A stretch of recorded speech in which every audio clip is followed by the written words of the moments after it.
En el año más o menos 300 se constituye en el concilio de Nicea ciertos credos que ahora la iglesia nueva va a tener que empezar a creer. Y de hecho, algunas ideas un poquito diferentes a lo que los apóstoles predicaron acerca de cómo se hace uno parte de la iglesia de Dios, empezaron a predicarse a esta nueva iglesia. Empezó a venir una idea de los concilios que decía, fuera de la iglesia no hay salvación. Claro, los cristianos antes sabían que fuera de Cristo no hay salvación. Tú puedes estar en cualquier iglesia, pero si no tienes a Cristo, hermano, estás perdido.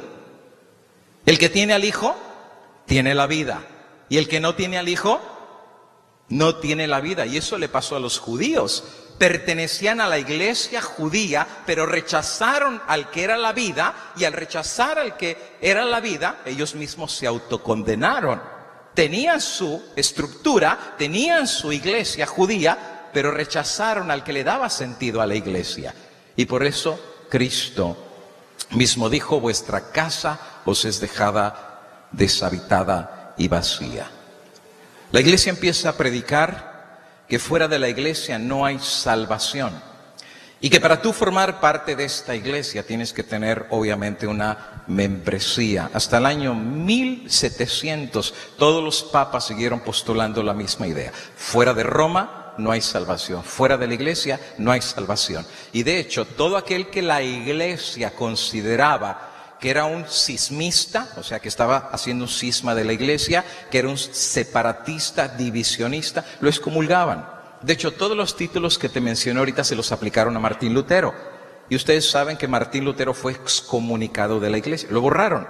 Lutero lo que hace es agarrar la bula papal que lo excomulgó y la tiró en el fuego. Lo que Lutero pensaba es, tú me quieres sacar de la iglesia, pero el Dios vivo me ha llamado para hacer una obra. Y la palabra final no la va a tener una iglesia que dice que fuera de la iglesia no hay salvación. Mi salvación no depende de una iglesia. Mi salvación depende de una persona y su nombre es Cristo Jesús. Ahora es difícil llegar a esa posición.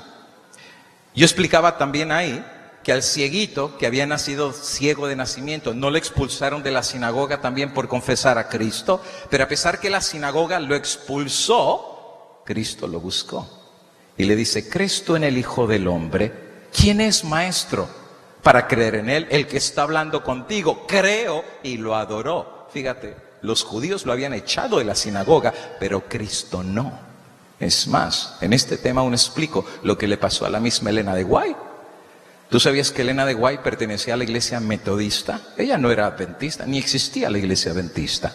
Ella era metodista. Y cuando Miller comienza a predicar el mensaje de la segunda venida de Cristo, el papá, la mamá, la hermana de Elena de White, que era Elizabeth, y la misma Elena de White se unió a este movimiento para recibir a Cristo en la predicación de Guillermo Miller. El resultado fue que la iglesia metodista borró de la iglesia al papá, a la mamá, a Elizabeth y a Elena de White. Y Elena de White era bien chiquita, tenía como 10 años, los borraron de la iglesia. Hasta hoy en día todavía existen registros en la iglesia metodista de la razón por la cual borraron a su familia de la iglesia. Y la razón que tú puedes ver en los libros del registro que los borraron fue por unirse a un movimiento que predica la segunda venida de Cristo. Por eso los borraron. Ahora, la iglesia metodista les quitó la membresía, pero Dios tenía la última palabra. Y la última palabra fue que el Dios del cielo vertió en ella un don espiritual. Y el don espiritual era el don del espíritu de profecía. Y entonces uno se pregunta, pues, ¿quién tiene entonces la última palabra? ¿Quién tiene el control de tu nombre? ¿Quién tiene el control de tu membresía? ¿Quién es el que determina al final de cuentas si tú eres parte de la familia de Dios o no?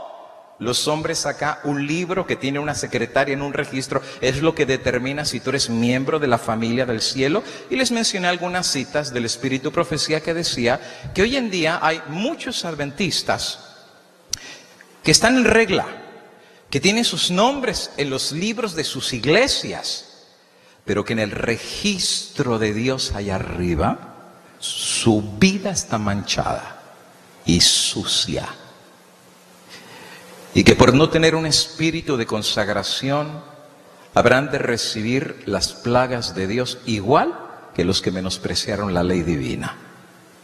Claro, la Iglesia católica hizo un trabajo muy bueno en inculcar y acuñar en la mente de la gente de tener una membresía para estar seguro de tu salvación.